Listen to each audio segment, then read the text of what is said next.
তাকে আবার গেস্ট রুমে নিয়ে যাওয়া হয়। ওইখানে তাকে মোটামুটি বেশ ভালো ধরনের মারধর করা হয়। না, বাইরের কেউ না, অবশ্যই হলের কেউ। বাইরের কেউ থাকতে পারেন, বাট হলের কেউ ছিল। তো এক্সটেনশন বিল্ডিংয়ে ওইখানে কিছু স্টুডেন্ট হচ্ছে নিয়ে যায় এবং ওইখানেই সম্ভবত সবচাইতে বেশি তাকে আঘাত করে। চুলের মোটামুটি রক্ত বেরোতেছিল এবং একটু জখম অবস্থা। চোর হিসেবে একজনকে সাসপেক্ট করা হয়। তো আসলে মানে কিভাবে সাসপেক্ট করা হয় যদি এটা আমাকে জিজ্ঞাসা করেন, এটা আমি বলতে পারবো না। তো তারপর সন্দেহ করে তাকে নিয়ে আসা হয় আমাদের মেইন বিল্ডিংয়ের গেস্ট রুমে। মেইন বিল্ডিংয়ের গেস্ট রুমে যখন নিয়ে আসা হয়, তারপর তাকে জিজ্ঞাসাবাদ করা হয় যে সে আসলে চোর কিনা। তো এক পর্যায়ে তার কাছ থেকে এরকম কিছু নিউজ আসে যে সে চুরি করেছে, এই জিনিসটা এক্স্যাক্টলি ঠিকঠাক মতো বলেনি, বাট কে চুরি করেছে এই ব্যাপারটা সে জানে।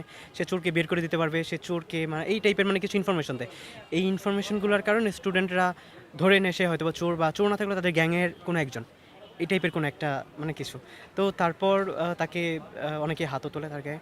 এক পর্যায়ে তাকে খেতে নিয়ে যাওয়া হয় আমাদের ক্যান্টিনে খাওয়ার পর তাকে আবার গেস্ট রুমে নিয়ে যাওয়া হয়। ওইখানে তাকে মোটামুটি বেশ ভালো ধরনের মারধর করা হয়। তো তারপর তারপর হচ্ছে খুব সম্ভবত রাত 11টার পর প্রক্টোরিয়াল বডি আসে। প্রক্টোরিয়াল বডি আসার পর আমাদের হাউস টিউটর যারা আছেন বা প্রশাসন, হল প্রশাসন, তারা হচ্ছে প্রক্টোরিয়াল টিমের কাছে দিয়ে দেন। প্রক্টোরিয়াল টিমের কাছে দিলে ওনার শাহবাগ থানায় নিয়ে যান। শাহবাগ থানায় নিয়ে যাওয়ার পর তারপর এখান থেকে ডিএমসিতে পাঠানো হয়। তো এখানে বলে রাখি যে অনেক মিডিয়াতে বলা হচ্ছে যে হল থেকে মৃত অবস্থায় ওনাকে বের করা হয়েছে, বাট এই নিউজটা সত্য না। যখন হল থেকে বের করে তখন হচ্ছে উনি জীবিত ছিলেন। শাহবাগ নেওয়ার পর তারপর হয়তো ওনার অবস্থা খারাপ হয়। আমি বলছি না যে হলে থাকা অবস্থায় উনি সুস্থ ছিলেন, এটা বলছি না, কিন্তু হলে থাকা অবস্থায় উনি জীবিত ছিলেন। জীবিত অবস্থায় ওনাকে বের করে নেওয়া হয়। তারপর শাহবাগ থেকে ওনাকে ডিএমসিতে পাঠানো হয়। ওইখান থেকে ডক্টর তাকে ডেড ডিক্লেয়ার করেন। আমি না, বাইরের কেউ না, অবশ্যই হলের কেউ। বাইরের কেউ থাকতে পারেন, বাট হলের কেউ ছিল রেজিস্টার সাথে। আমি এক্স্যাক্টলি এটা দেখি নাই, তো একটা ফ্লোরের মধ্যে ছিল, মানে কেউ ঢুকতেছে কেউ বেরোচ্ছে, এরকম একটা ব্যাপার ছিল। সব মিলে হয়তো বা 100+ হওয়ার কথা। আমি মেন বিল্ডিংয়ের গেস্ট রুমে গেছি।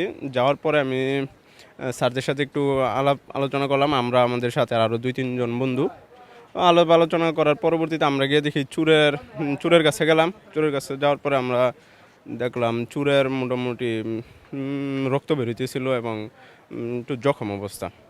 তারপরে পরবর্তীতে আবার বিকালের দিকে নাকি আবার খেলার মধ্যবর্তী কিছু স্টুডেন্ট হচ্ছে জিজ্ঞাসা করতেছিল, এই ভাই আপনার এই যে যাকে চোর হিসাবে কনসিডার করা হয়েছে, এই ভাই আপনার কোন জায়গা থেকে আসছেন, কি আসল বিষয়। তারপরে উনি বলতেছিল যে উনি হলেন না, উনি বহিরাগত। তারপরে এইভাবেই সন্দেহ করে আসলে তারা ওনারে আটকানো হয়েছিল। 9:40-45-এর দিকে আসছিলাম। হ্যাঁ, ওই সাথে দেখি আসা দেখি ও জখম অবস্থায় আছিল। মোটামুটি পাওয়ার দিক দিয়ে অনেক, এই যে দাগগুলি যেটা আসলে ভাইরাল হয়েছে এরকম অবস্থায় ছিল, রক্ত বেরোতেছিল। ওই জায়গায় পাওয়ার মধ্যে কাপড়টা বান্ধা ছিল। তখন আপনাকে হসপিটালে নেওয়ার চেষ্টা করেনি? না, ওই জায়গায় প্রক্টোরিয়াল টিম ছিল এবং আমাদের মধ্যে তাদের হাতে তুলে দেওয়ার একটা সিদ্ধান্ত হয়েছিল।